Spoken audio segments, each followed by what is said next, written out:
China మన India పైన ఏదో పెద్ద ప్లాన్ చేస్తుంది. రీసెంట్గా చైనాకు చెందిన ఒక నేవల్ షిప్ మన బే ఆఫ్ బెంగాల్లోకి ఎవరికి తెలియకుండా సీక్రెట్గా వారాల పాటు ఉండి మన దేశ మిలిటరీని స్పై చేస్తుంది. మీరు ఇక్కడ ఆర్టికల్లో చూడవచ్చు, Chinese ship caught hiding presence in Bay of Bengal. ఇక్కడ సాడ్ న్యూస్ ఏమిటంటే చైనాకు చెందిన ఒక షిప్ మన ఇండియన్ ఎకనామిక్ జోన్లోకి వచ్చి స్పై చేస్తుంది అనే విషయం ఫ్రెంచ్ వాళ్ళు మనకు చెప్పే వరకు తెలియదు. మొన్ననే రీసెంట్ మన వీడియోలో చైనా జర్మనీ ఎయిర్క్రాఫ్ట్ పైన రీజన్ లేకుండా లేజర్తో ఎలా అటాక్ చేసిందో మనం తెలుసుకున్నాం. అది జరిగి వారం కూడా కాలేదు, ఇప్పుడు చైనా నేవల్ షిప్ మన ఇండియా పైన స్పై చేస్తూ దొరికింది. అసలు చైనా వాళ్ళ షిప్ని మన బే ఆఫ్ బెంగాల్లోకి ఎందుకు పంపించింది?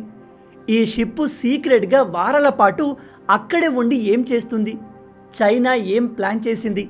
దీనిపైన ఇండియా ఎలా రియాక్ట్ కాబోతుంది? ఈ విషయాలనే మనం ఈ వీడియోలో ఇన్ డీటెయిల్గా తెలుసుకోబోతున్నాం. బట్ అంతకన్నా ముందు మీ అందరికీ ఒక చిన్న ప్రశ్న. కొత్తగా అపాయింట్ అయిన చీఫ్ జస్టిస్ ఆఫ్ ఇండియా ఎవరు? Number 1 justice Sanjay Kishan Kaul, number 2 justice S Ravindra Bhat, number 3 justice BR Gavai, number 4 justice DY Chandrachud. మీ ఆన్సర్ని కింద కామెంట్లో చెప్పండి. చూద్దాం మీలో ఎంతమంది కరెక్ట్గా ఆన్సర్ చెప్తారు అనేది. దీనికి రైట్ ఆన్సర్ వీడియో ఎండ్లో చెప్తాను, కాబట్టి వీడియోని ఏమాత్రం స్కిప్ చేయకుండా పూర్తిగా చూసి అన్ని విషయాలు తెలుసుకోండి. ఇదిగో ఇక్కడ కనిపిస్తున్న చైనీస్ ఓషనోగ్రఫీ రీసెర్చ్ వెసల్ మన బే ఆఫ్ బెంగాల్లో కనిపించింది. అదేంటి బ్రో, చైనా షిప్పులు మన వైపు రాకూడదా అంటే రావచ్చు, పర్మిషన్ తీసుకొని రావాలి. మన ఇండియన్ ఎకనామిక్ జోన్లోకి ఏదైనా షిప్ వచ్చింది అంటే ఆ విషయం మనకు ఆటోమేటిక్గా తెలియాలి. దానికోసం ప్రతి ship automatic identification system AIS transponder on చేసి ఉంచాలి.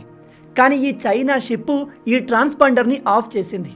అంటే ఆ షిప్ అక్కడికి వచ్చిన విషయం ఎవరికీ తెలియకుండా ఉండేందుకు అలా చేశారు.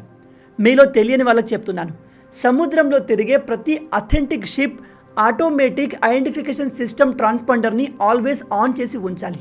దాన్ని ఆఫ్ చేశారు అంటే అది ఒక రెడ్ ఫ్లాగ్, ఏదో ఇల్లీగల్ యాక్టివిటీ చేయడానికి అలా చేసినట్టు అర్థం. ఈ చైనా షిప్ తన ట్రాన్స్పాండర్ ఆఫ్ చేసింది కాబట్టి ఒకవేళ మన navy helicopter or fighter jet దీన్ని ముందు గుర్తించి ఉంటే మనం డైరెక్ట్గా ఆ షిప్ పైన దాడి చేయవచ్చు. ఈ చైనా షిప్ 1-2 రోజులు కాదు, వారాల పాటు ఎవరికి తెలియకుండా ఈ ప్రాంతంలో ఉండి మన ఇండియా పైన స్పై చేస్తుంది. మన నేవీ ఏమేమి చేస్తుంది, మన దగ్గర ఎటువంటి వెపన్స్ ఉన్నాయి, మనం మిసైల్స్ని ఎక్కడెక్కడ దాస్తున్నాము అండ్ మన మిసైల్స్ టెస్ట్ని ఎలా చేస్తున్నాము అనే విషయాన్ని సీక్రెట్గా ఇది రికార్డ్ చేస్తుంది. ఇక్కడ బాధాకరమైన విషయం ఏమిటంటే ఈ షిప్ని మన ఇండియన్ నేవీ ముందుగా గుర్తించలేకపోయింది. ఫ్రెంచ్కి చెందిన ఒక శాటిలైట్ ఇంటెలిజెన్స్ కంపెనీ ఈ షిప్ని ట్రాక్ చేసింది. వాళ్ళు ఈ షిప్ గురించి చెప్పింది ఏమిటంటే ఇండియాకు దగ్గరలో ఒక షిప్ ఉంది, ఆ షిప్ కావాలని తన ట్రాన్స్పాండర్ని ఆఫ్ చేయడం ఆన్ చేయడం చేస్తుంది. అంటే చైనా కావాలని వాళ్ళ షిప్ ఇండియన్ నేవీకి ఇతర అథారిటీస్కి ఎక్కడ ఉందో తెలియకూడదు, ఏ శాటిలైట్ దాన్ని ట్రాక్ చేయకూడదు అని ఇలా చేస్తుంది. నన్ను అడిగితే ఈ షిప్ని మన నేవీ ముందుగా పసిగట్టి దానిపైన అటాక్ చేయాల్సింది, లేదా దాని చుట్టుపక్కల కాల్పులు జరిపి మళ్ళీ చైనా మన వాళ్ళ జోలికి రాకుండా బెదిరించి పంపాల్సింది. ఎందుకంటే చైనా తమ స్పైయింగ్ షిప్ని మన ఎక్స్క్లూజివ్ ఎకనామిక్ జోన్లోకి పర్మిషన్ లేకుండా తేవడం యునైటెడ్ నేషన్ రూల్స్ ప్రకారం నేరం. అలాంటి షిప్ పైన మనం డైరెక్ట్గా అటాక్ చేయవచ్చు. By the way, exclusive economic zone అంటే మన తీర ప్రాంతం నుంచి దాదాపు 200 నాటికల్ మైల్స్ సముద్రం లోపల ఉన్న ఏరియా. అంటే మన సముద్ర తీరం నుంచి దాదాపు 370 కిలోమీటర్ల ఈ ఏరియా మొత్తాన్ని ఎక్స్క్లూజివ్ ఎకనామిక్ జోన్ అంటారు. ఇది సముద్రం యాక్సెస్ ఉన్న అన్ని దేశాలకు ఉంటుంది. ఆ ఏరియాలోకి వేరే దేశం షిప్పులు వెళ్ళకూడదు, ఒకవేళ వెళ్తే పర్మిషన్ తీసుకుని వెళ్ళాలి. కానీ ఇక్కడ చైనా తమ సీక్రెట్ షిప్ని మన ఎకనామిక్ జోన్లోకి పర్మిషన్ లేకుండా పంపడంతో పాటు వారాల పాటు ట్రాన్స్పాండర్ ఆఫ్ చేసి ఉంచింది. ఖచ్చితంగా ఇండియా దీనిపై సీరియస్గా యాక్షన్ తీసుకోవాలి. ఎందుకంటే చాలామంది నిపుణుల ప్రకారం ఈ చైనీస్ సీక్రెట్ షిప్ మన నేవీ యాక్టివిటీస్ని గమనించి మన సీక్రెట్స్ని తెలుసుకునే ప్రయత్నం చేసింది అండ్ కొన్ని సీక్రెట్స్ని తెలుసుకుంది కూడా. ఎందుకంటే ఈ ప్రాంతంలో షిప్ ఉంటే అది మన సబ్మరైన్లు ఎలా ఆపరేట్ అవుతాయో అబ్జర్వ్ చేయగలదు. మన దేశం ఏదైనా మిసైల్ టెస్టింగ్ చేస్తుంటే ఆ మిసైల్ ఎలా పనిచేస్తుంది, దాని రేంజ్ ఎంత అనే విషయాన్ని ఇక్కడి నుంచి యాక్యురేట్గా తెలుసుకోవచ్చు. అలాగే మన నేవీ వార్షిప్లు ఎక్కడెక్కడ ఉన్నాయి, వాటి అకోస్టిక్ సిగ్నేచర్ ఏంటి అనే విషయాన్ని ఐడెంటిఫై చేయవచ్చు. ఈవెన్ సబ్మరైన్లకు కూడా ఒక స్పెసిఫిక్ అకోస్టిక్ సిగ్నేచర్ ఉంటుంది. దాంతో ఆ సబ్మరైన్లు ఎక్కడ ఉన్నా దాని లొకేషన్ని ఐడెంటిఫై చేయవచ్చు. అలాగే ఈ ప్రాంతంలో చైనా సముద్రం లోతుని, ఇంటర్నల్గా భూమి లేయర్ ఎలా ఉంది అనే విషయాన్ని స్టడీ చేయగలదు. అండర్ సీ కరెంట్స్ని కూడా స్టడీ చేసి రేపు ఇండియాతో వాళ్ళకు యుద్ధం స్టార్ట్ అయితే ఈ డేటాను ఉపయోగించి అది మన నేవీని ఈజీగా ఓడించగలదు. చైనా ఇప్పుడే కాదు, అనేక సార్లు తమ స్పైయింగ్ షిప్లను ఇండియాకు దగ్గరగా పంపించే ప్రయత్నం చేశారు. ఒకసారి అయితే మన అగ్ని మిసైల్ని టెస్ట్ చేస్తున్నప్పుడు చైనా తమ షిప్ని శ్రీలంకలో డాక్ చేసింది. ఇది తెలిసి ఇండియా అబ్జెక్ట్ చేయడంతో శ్రీలంక చైనాకు చెందిన ఏ షిప్ కూడా మా దేశంలో డాక్ అవ్వకూడదు అని వాటిని బ్యాన్ చేసింది.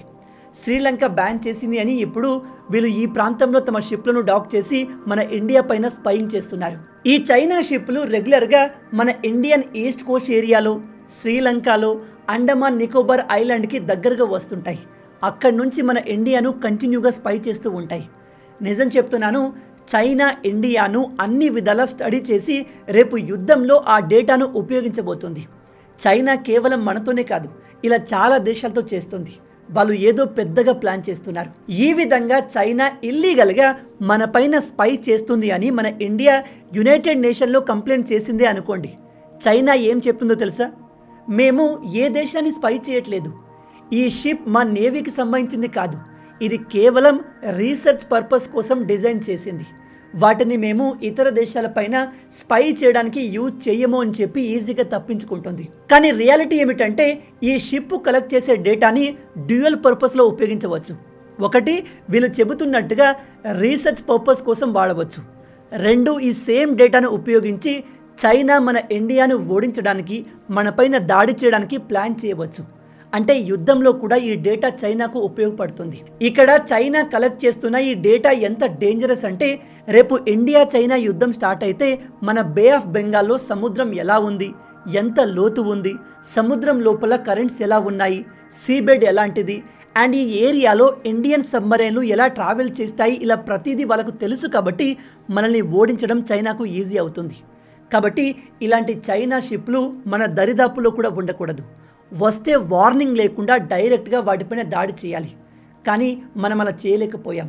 అసలు ఈ షిప్పులు మన ఇండియాకి దగ్గరగా ఎక్స్క్లూజివ్ ఎకనామిక్ జోన్లో ఉన్నాయనే విషయం మనకి తెలియదు, ఫ్రెంచ్ వాళ్ళు చెప్పే వరకు. అయితే ఈ చైనా మన నేవీని ఇంతగా ఎందుకు స్పై చేస్తుంది అంటే గత కొన్ని సంవత్సరాల నుంచి మన ఇండియన్ నేవీ స్ట్రాంగ్ అవుతుంది. మనం మన నేవల్ బేస్లను పెంచుతున్నాము, కొత్త కొత్త సబ్మరైన్లు తీసుకువస్తున్నాము, అలాగే అడ్వాన్స్ శాటిలైట్స్ని లాంచ్ చేస్తున్నాము. అవి సముద్రం లోపల ఉన్న స్టెల్త్ సబ్మరైన్లను కూడా ఐడెంటిఫై చేయగలవు. మనం స్ట్రాంగ్ అవుతున్న విషయాన్ని చైనా గ్రహించి మన వీక్నెస్ల గురించి తెలుసుకోవడానికి ఈ షిప్ని మన ఇండియాకు దగ్గరగా పంపించింది. చైనా ఆల్రెడీ సముద్రంలో ఇండియాను చుట్టుముట్టే ప్రయత్నం చేస్తుంది. వీళ్లకు మన ఇండియా చుట్టూ ఉన్న చాలా దేశాల్లో నేవల్ బేస్లు ఉన్నాయి. పాకిస్తాన్, శ్రీలంక, మయన్మార్, కెన్యా, జిబూతి, ఇలా చాలా ప్రాంతాల్లో వీళ్ళకు నేవల్ బేస్లు ఉన్నాయి. ఇక్కడ కనిపిస్తున్న సౌత్ చైనా సీలో చైనా అన్ని దేశాల్ని బెదిరిస్తూ రూల్ చేస్తుంది. కానీ ఇండియన్ ఓషియన్లో అలా చేయడానికి లేదు. ఎందుకంటే ఈ సముద్రం పేరే ఇండియన్ ఓషియన్. ఇక్కడ స్ట్రాంగ్ ప్లేయర్ ఇండియా మాత్రమే. కాబట్టి మనల్ని డామినేట్ చేయడానికి చైనా ప్రయత్నిస్తుంది. కానీ అది ఇప్పట్లో జరిగే పని కాదు. నేవీ పరంగా కంపేర్ చేసుకుంటే చైనా మనకంటే స్ట్రాంగ్గా ఉంది. కానీ మనం కూడా వీక్ ఏమీ కాదు. రేపు మనకు చైనాకు యుద్ధం స్టార్ట్ అయితే ఆ యుద్ధంలో ఎవరు గెలవరు. రెండు దేశాలు సర్వనాశనం అవుతాయి. ఎందుకంటే ఈ రెండు మోస్ట్ పవర్ఫుల్ న్యూక్లియర్ క్యాపబుల్ దేశాలు. కానీ నేవీ విషయంలో మనం ఇంకా స్ట్రాంగ్ అవ్వాలి. ఇంకోసారి ఇలాంటి చైనా షిప్లు మన ఎకనామిక్ జోన్లో కనిపిస్తే డైరెక్ట్గా వాళ్ళపైన దాడి చేయాలి. అప్పుడు కానీ చైనా వాళ్ళు మారరు. ప్రజెంట్ అయితే ఇండియా చైనా చేసిన ఈ పనికి అఫీషియల్గా రెస్పాండ్ అవ్వలేదు. బహుశా మన ఇండియా యునైటెడ్ నేషన్లో కంప్లైంట్ చేసే అవకాశం ఉంది. ఎందుకంటే ఒక దేశం యొక్క ఎక్స్క్లూజివ్ ఎకనామిక్ జోన్లోకి పర్మిషన్ లేకుండా రావడమే తప్పు. పైగా వీళ్ళు ట్రాన్స్పాండర్ ఆఫ్ చేసి సీక్రెట్గా ఆపరేట్ చేస్తున్నారు. కాబట్టి వీళ్ళు ఖచ్చితంగా ఏదో ఇల్లీగల్ యాక్టివిటీ చేస్తున్నారు. కాబట్టి మనం వీళ్ళపైన లీగల్గా యాక్షన్ తీసుకోవచ్చు. మరి మన ఇండియా అలా చేస్తుందో లేదో వేచి చూడాలి. దీని గురించి మీరేమనుకుంటున్నారు?